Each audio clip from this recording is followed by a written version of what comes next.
जानते हैं न दानव जानते, क्योंकि इनका मैं आदि कारण हूं, जान ही नहीं सकते मेरे को।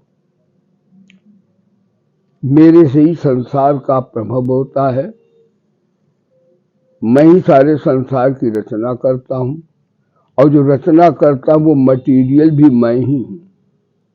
अहम सर्वस्व प्रभो मत्ता सर्वम प्रवर्तते इति मत्ता भजन्ते माम बुधा भाव समन्विता। ऐसे जानकर कि कार्य कारण उपादान निमित्त दोनों परमात्मा ही है। भागवत में आया है कि संसार आद्योवतार भगवान का ही रूप है। हरिदेव जगत जगदेव हरि, हरि तो जगतो नहीं भिन्न तनु इति स्मृति परमार्थ गति संधरा भव सागर मुत्तरती। यानी वेदांत की भाषा में अभिन्न निमित्तोपादान कारण जगत का जगदीश्वर है।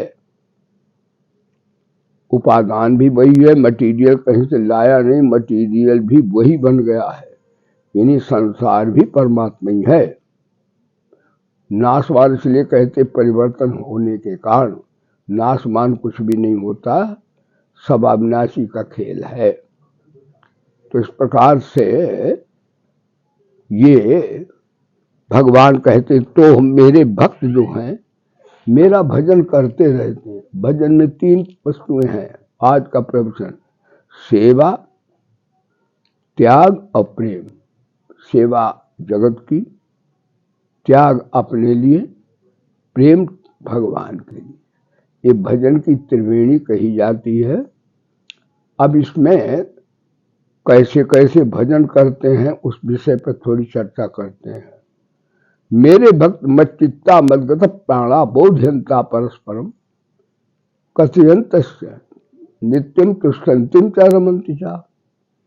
मेरे भक्त ऐसे होते हैं कि वह मेरा रात दिन भजन करते हैं। हाँ, और इसमें कहता है प्राणपण से भजन करते हैं। उसमें 2 आते, क्रिया और जीवन। वो जितनी क्रिया करते हैं, मच्चित्ता मद्गत प्राणा बोध्यंता परस्पर, मेरे चित्त उनमें लगे रहते हैं। प्राण में क्रिया है और जीवन है। जो क्रिया करते हैं वो ठाकुर के लिए। जैसे बताते हैं कि हमारी क्रिया कर्म के सामने ईश्वर आ जाए तो कर्म योग हो जाएगा, और बुद्धि में ईश्वर आ जाए तो बुद्धि योग ज्ञान योग हो जाएगा, और हमारे प्रेम भक्ति में ईश्वर आ जाए तो भक्ति योग हो जाएगा। यानी बिना ईश्वर के कोई योग बनेगा ही नहीं। तो मच्चित्ता मद्गत प्राणा, तो कर्म जो भी करते हैं ठाकुर के लिए करते हैं। वो कहते हैं हम जहां रहते हैं ठाकुर के दरबार में ही रहते हैं।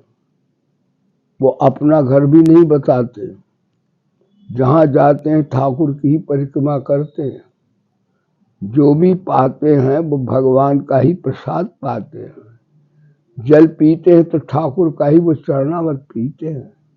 लेटते हैं तो ठाकुर पृथ्वी कौन है, भगवान है, भगवान में ही लेट जाते हैं। उठते हैं तो भगवान को ही, शुक्र शरीर भगवान का मंदिर है, इसमें भगवान बैठे हैं आत्मा स्वरूप से। तो शरीर को खूब अच्छी तरह मलमल के आरोग्य बनाते हैं कि भगवान का मंदिर है। और नोट खूब रखते हैं, अलमारी बढ़िया लाते हैं, लेकिन नोटों को अपना नहीं कहते हैं।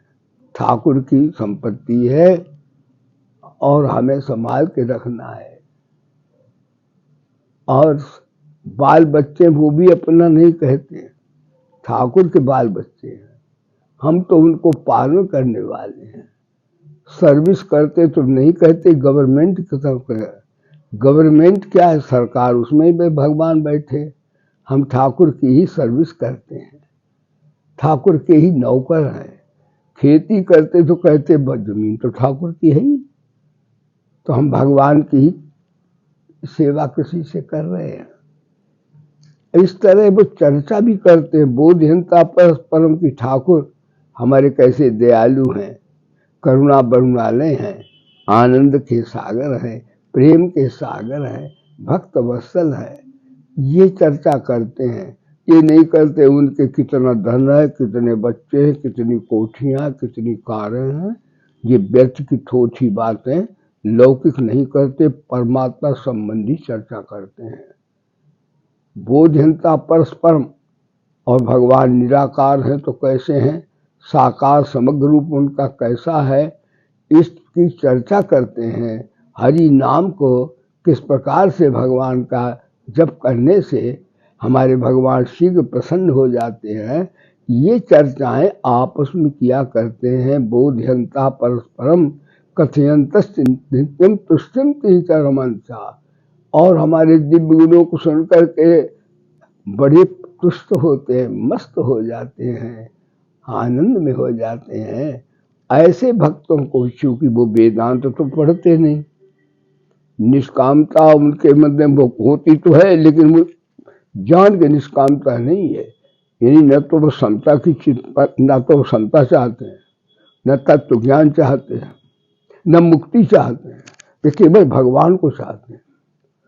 ऐसे भक्त हैं। तो जब मेरे लिए वो इतना करते हैं तो भगवान बोले उनके कल्याण की जिम्मेवारी मेरे ऊपर है। मैं उन्हें दिव्यम ददामी, उन्हें दिव्यम ददामी, यानी दिव्य चक्षु देता हूं, और उनके अंदर समता की वृत्ति, कर्मयोग की समता उनके अंदर अपने आप कर देता हूं। हरे भक्त अपनी तरफ से नहीं, मैं स्वतः करता हूं। और ज्ञान दीपेन भाषता, वेदांत का तत्व ज्ञान जो है वो भी उनके हृदय में स्फुट कर देता हूं। भगवान बोले मेरी जिम्मेवारी है, दिव्य ददाम पे चक्षु कष्ट में योग। तो इस प्रकार से भगवान अपने भक्तों को, जो कि आज आपने प्रवचन सुना कि निष्काम सेवा से साधनस्थ प्रारंभ होता है, और कैसे कैसे भजन करते हैं, कैसी कैसी चर्चाएं करते हैं, और फिर मस्त होते हैं, परमानंद में रहते हैं। कर्मयोग से शांत रस, वेदांत में अखंड रस, और भक्ति में उन्हें अनंत रस की प्राप्ति होती है। ऐसी प्रकार से आज का प्रवचन है कि सभी को साधना निष्काम भाव से करना चाहिए, ताकि इसी जीवन में हमें परमानंद की प्राप्ति हो जाए, हम कृतकृत्य हो जाएं, प्राप्त प्राप्तव्य हो जाएं, ज्ञात ज्ञातव्य हो जाएं। सर्वे भवन्तु सुखिना, सर्वे सन्तु निरामया, सर्वे भद्राणि पश्यन्तु, मां कश्चित् दुःख भाग् भवेत्। ओम शांति। सतगुरुदेव भगवान की जय।